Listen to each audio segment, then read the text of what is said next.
In this lecture, we're going to learn about how we can handle errors with APIs using the HTTP exception. So the first thing we're going to do is raise an HTTP exception on the delete request method. So while this API gets called, which is the delete book, we loop through all the books to find where the book ID matches, delete that book ID, and then return the book ID that was deleted. However, what do we do if the book ID does not match any of the books that we currently have? Well, in this case, we need to raise an exception so the client knows that the server is throwing an exception on something that the client is requesting. In this case, the client is requesting an ID that does not exist. So we need to import a new library into our file, which is called HTTP exception from FastAPI. So from FastAPI, let's type in comma HTTP exception. And now let's scroll back down to our delete API and right underneath for. So after the for loop is complete and we did not return anything because this if statement fails, we need to say raise HTTP exception. And as the parameters for the HTTP exception, we're going to say status code 404, and 404 means item is not found. So we're going to say another parameter, which is detail, which is going to be book not found. So here we're creating an exception that we're using raise. So raise means it's going to stop the computing. It's going to stop the program from rendering any more information. So as soon as this raise starts, we're going to raise and return a response, this specific HTTP exception response, back to the client, and then the program is going to stop. Let's save the file and test it out. I'm going to open up our browser. I'm going to refresh our browser. I'm going to say get all books. Grab the UUID of number 70. And I'm going to scroll down to the delete. Now if we pass in this book ID, it will execute the first time as the ID is now deleted. However, if we click it again, the ID no longer exists. So we're throwing the error or the HTTP exception of book not found with a status code of 404, which matches our exception completely with a status code of 404 and details book not found. Now, another thing you can add is a header. So we can come down here and say comma headers, which is equal to brackets. And here I'm going to say x header dash error.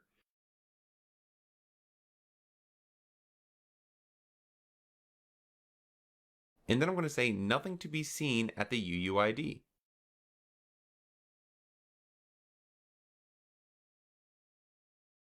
Now if we save this and go back to our browser and we refresh the page, and again we're going to have to call this get all books to render and append all of the books. I'm just going to grab the first UUID, and down here I'm going to say execute the first time to delete, and then execute again to now cause the error of book not found.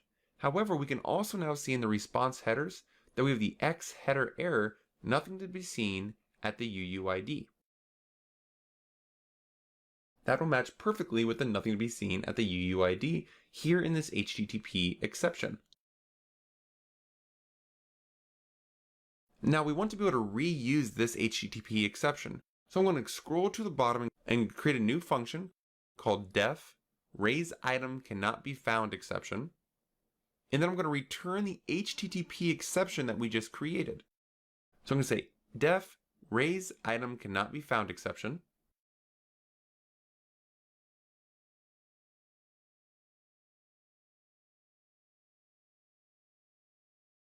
And I'm just going to return the HTTP exception with a status code of 404.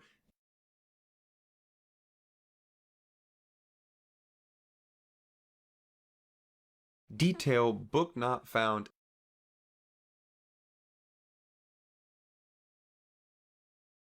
And headers X header error, nothing to be seen at the UUID.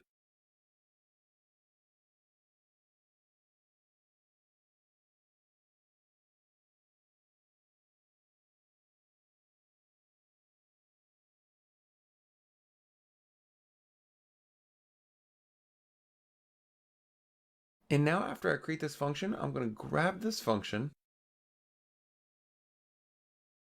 scroll back up to where we're calling this HTTP exception, and here I'm just going to say raise this function. So now if we save the file and head back to our browser, and we refresh our page, call read all books, grab a UUID, scroll down to the delete functionality, try it out, and paste in our UUID, click execute twice, we're going to see the same exact error of the status code 404 with the response body of book not found and X header error, nothing to be seen at the UUID. What we can do now is go through each method in our APIs and paste in our exception, so all of our APIs will be now using exceptions. So let's scroll up to our put. Again, if we cannot find anything in our for loop, let's raise our exception and raise item cannot be found exception. Let's go up to our get, again for our loop.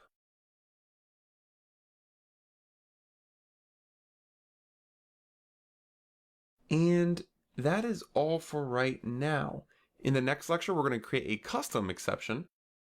And this wraps up how to handle an exception.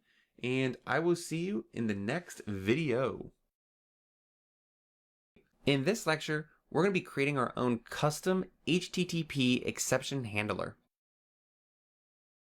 What we're going to be doing is in our read all books, which is the .get API, we're going to check to see if books to return is a negative number.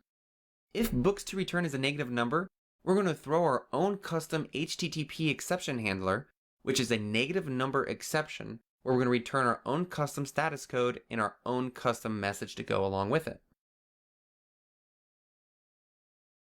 The first thing we need to do is create this class. So right above our app equals FastAPI, I'm going to create a new class. This class is going to be called negative number exception.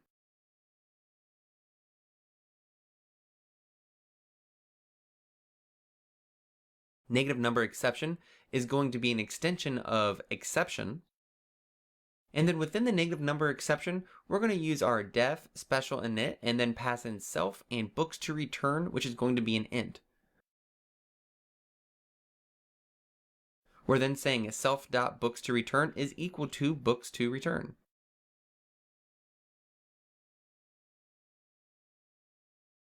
We now want to create a new decorator for the exception handler. And we're going to create this right above the beginning of our APIs.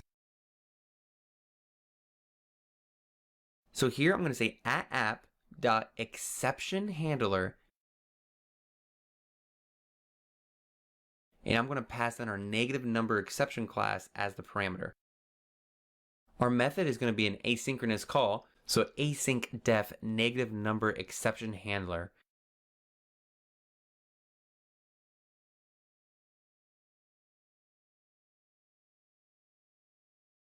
And as the parameter, we're going to pass in request, which is of type request, and exception, which is of type negative number exception. And we're going to need to import this request. So let's quickly scroll to the top and let's just type in request right after HTTP exception.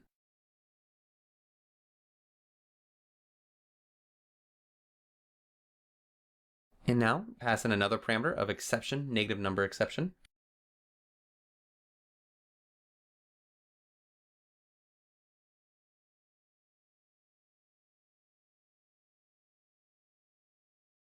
We're then going to return our own JSON response, which of course we also have to now import JSON response. So we're going to scroll back to the top and we're going to say from STARLETTE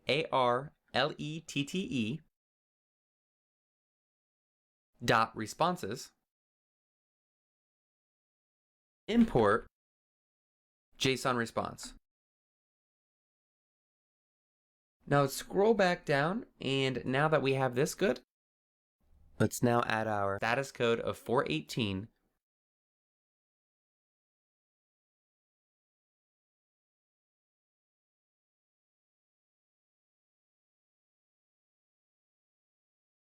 and our content, which is going to be a dictionary of message, and the value is going to be, hey, why do you want negative number of books? You need to read more.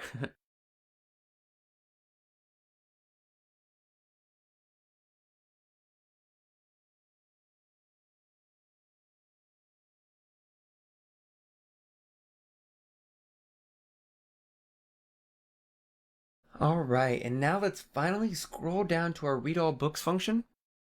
And now right above this length of books, let's create a new if statement. If books to return is true and books to return is less than 0, let's raise this number exception and pass in the number of books to return that the user passed in as the query parameter.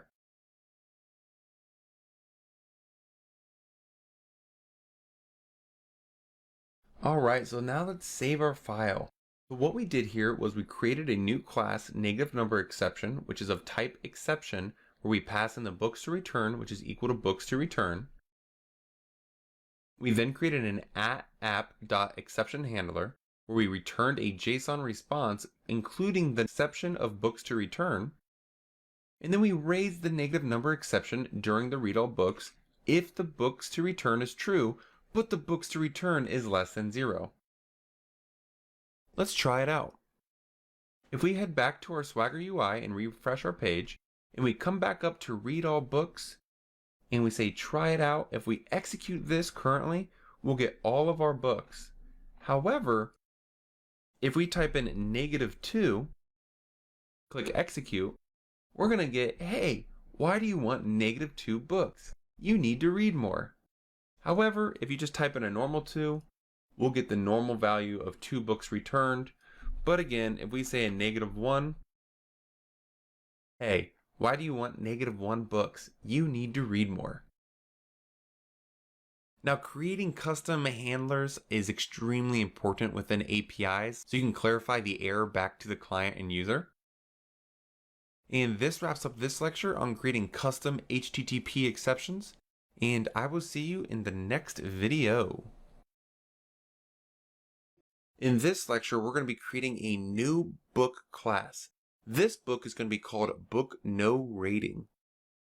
So what we're going to do is be mimicking the original book we have, but have another object or another class that has no rating attached to that specific book. The reason being, another API wants the book, but doesn't want the rating. We can allow that to happen by creating this class and dictating the type of response sent back. Think of it as when a user registers, they're going to have their username and password attached. But when you send a user back to a response, you don't attach the password. So I'm going to be showing you how you can remove items from a class based on the request of the client. So first, let's create a new class, Book No Rating.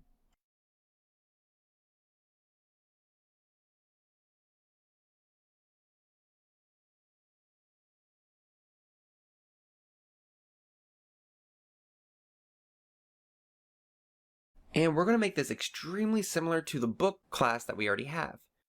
We're going to make an ID, which is a UUID, a title, which is of type string with the field min length equals 1,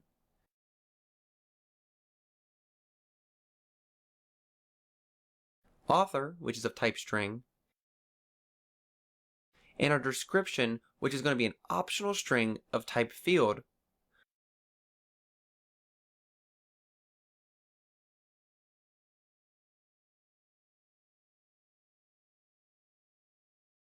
With a title description of the book with a max length of 100 and a min length of 1.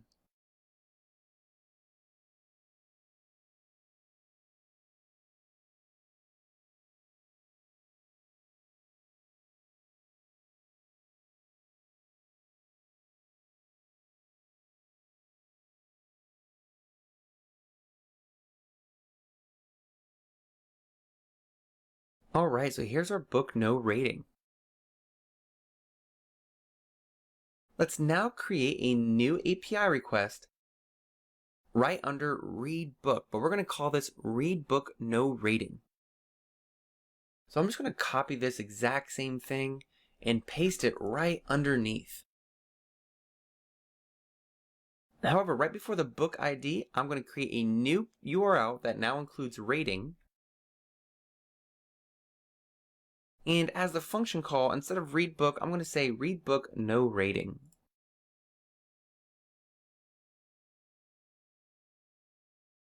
Now, when you first look at this method, you're going to think it does the exact same thing as read book. Well, it currently does. Within our @app.getDecorator, we can pass in another parameter. This parameter is going to be response model,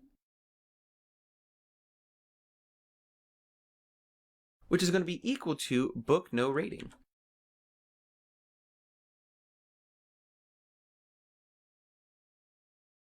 So now when this method is called, we're going to be dealing with the original books that includes rating. However, when we return X, FastAPI is automatically going to convert the output data to its type declaration, which is going to be book no rating. It's going to validate the data and then correct and limit the input data for the model. This is extremely powerful that FastAPI provides for us. Let's go back to our browser and refresh the screen. I'm going to say read all books, try it out. I'm going to grab a specific UUID. And the first thing I'm going to call is the original book ID. And I'm going to pass in the UUID. When I click execute, we can see that we get ID, title, author, description, and rating, which is 60. But within our new API, we eliminate rating. So if we scroll down to books rating book ID and we pass in the UUID, we can see that we get a status of 200, and FastAPI automatically does data validation and changes our data to the specific type declaration, which is book no rating class, which has no rating attached. This wraps up the lecture on how we can create a response model and how we can use FastAPI to validate the data and change it based on its type. And I will see you in the next video. In this lecture, we're going to learn how we can add our own status code to the response of an API. So for example, within our app.post, when this successfully creates a new book, we get a status code of 200, which means okay. However, a status code of 201 is actually a successful response that also means something was created. So how we can do this is if we scroll all the way back up to the top, and right after request, we type in status for our new import. We can now scroll back down to our app.post. And right after the URL, let's pass in another parameter of status code equals status dot HTTP 201 created. Let's now save the file and make sure your application is running. I'm going to open up our browser and I'm going to refresh the page. Here, if we now go to create a book, and we just can use all the default values that we've set already, and we say execute, we're now going to get the exact same successful API request and response, but also a status code of 201, which means something was created successfully. This wraps up our lecture on how to create our own status code responses with a successful API. And I will see you in the next video. Today we're going to be learning about how you can pass in data to FastAPI using form fields. Form fields is different than query parameters and JSON and is typically sent using the HTML form tags. Many different types of authentication platforms want the username and password to be sent using forms and not a different type of data transfer. When using form data, the data is typically encoded using the media type, and FastAPI will automatically decode the forms for you. And in this lecture, we're going to be creating a new post API, which is going to be books login, that passes in a username and password. For this lecture, we're just going to return the username and password back as a dictionary back to the client. However, in a future lecture, we're actually going to be implementing proper authentication and authorization. To be able to work with forms, the first thing we need to do is import form. So right after status, I'm going to say comma form. And now let's scroll down right above this app.get and let's create a app.post.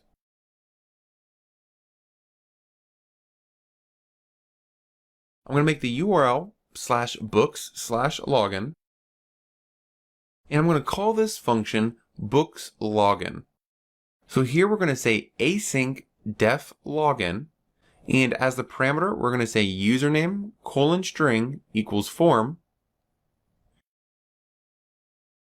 And then as password, we're also going to do the same thing and say it's type string, which equals form. One thing to note here is that we must say each element as a parameter is of type form.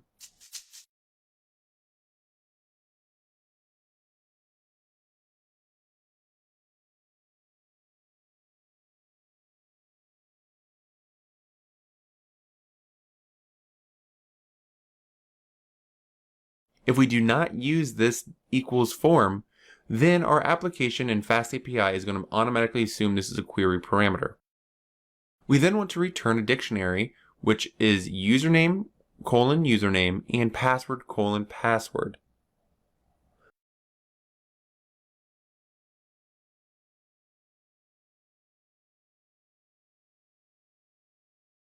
Let's now start up our server by typing in unicorn books2 app reload. Oops, I spelled unicorn wrong.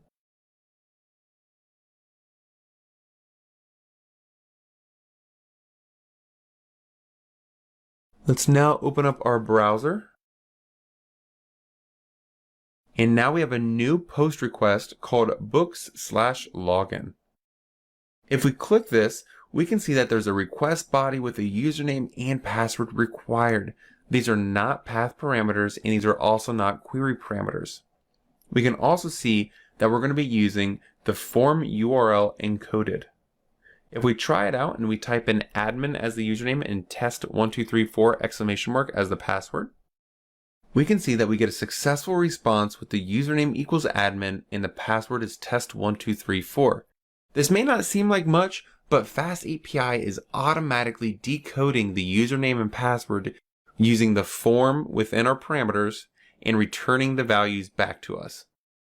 This wraps up how to use forms within FastAPI, and I will see you in the next video. In this lecture, we're going to be dealing with headers. Now, headers are a way that we can send additional information with each request. As the API receives the headers, we can now do whatever we want with the headers and do some kind of validation if needed. The way we can start using headers is to scroll all the way up to the top and import header within FastAPI. Let's now scroll all the way back down and right under app.post, let's create a new API so we can deal with headers. I'm going to start by saying the app decorator and .get/header as the URL.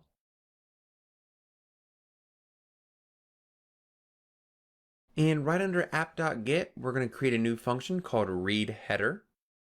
So async def read header.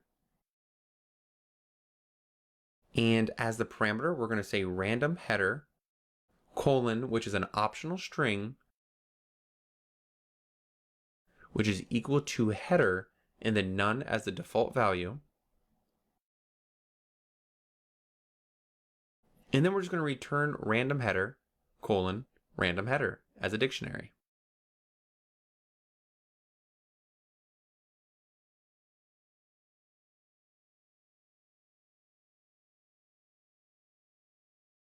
Let's now save the application and head back to our browser where we're going to refresh the page. Let's now go to our /header get request method where random header is of type header. We can try it out and just type in anything we want. And we're going to get random header is test.